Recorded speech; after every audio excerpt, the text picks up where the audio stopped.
الإدارة الأمريكية كل الإدارة الأمريكية، لأن بريطانيا ما هي إلا تابعة، لا رأي لها، هكذا معروف الأستاذ، هم تابعين للولايات المتحدة الأمريكية.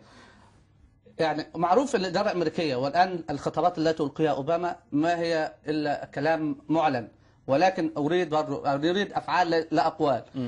أمريكا وغيرها والغرب لا يتحرك إلا إذا أضرت مصالحه، بمعنى لا يهمه إحراق قسم شرطة، لا يهمه قتل 1000 مصري فيما يقتلوا بعض.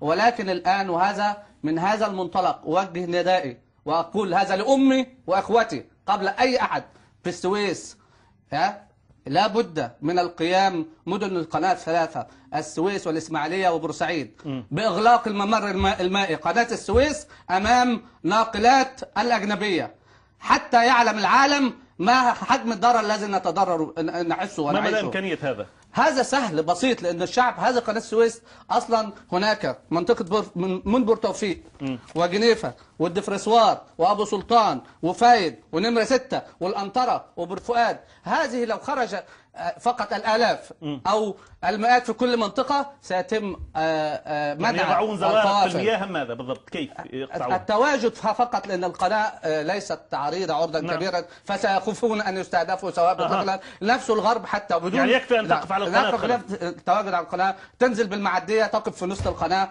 بالمراكب الصغيرة وكذا، تمنع القناة عند من مدخل الجنوب اللي هو من السويس أو المدخل الشمالي في بورسعيد.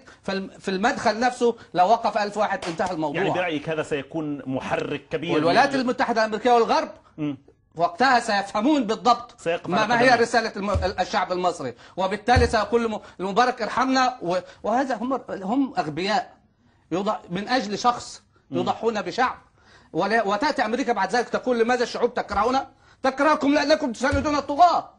هذه هي المشكلة. أنا أكرر المسألة الأخرى حتى يكون فاهمها الناس في السويس والإسماعيلية وبورسعيد. إغلاق الملاحة الدولية عبر قناة السويس هذا أمر مهم جدا جدا، ويعين على نصرة شعب مصر، وعلى أيضا إنهاء هذه الانتفاضة بنصر إن شاء الله، لأن العالم في الخارج، العالم الغربي والولايات المتحدة الأمريكية لا يهمها إلا مصالحها، لا يهمها الديمقراطية، لا يهمها الحريات، لا يهمها شعب مصر، يهمها مصالحها. فإذا أوقفتم البترول، وإذا أيضا خط صمد للبترول الذي ينقل البترول من البحر الأحمر إلى البحر الأبيض بدون تدمير، وفقط إغلاق المحابس وعدم نقل هذا البترول إلى هؤلاء الناس، يجعلهم في حالة ضغط، يجعلهم عدم الوقوف من تحت لتحت حتى مع حسني مبارك، لأن كلام الإدارة الأمريكية في العلن شيء وتحت الترابيزة شيء آخر. فالقطة هنا إذا أغلقت الغرفة عليك سيقتلك ويكون شرسا معك، اترك له نافذة يهرب.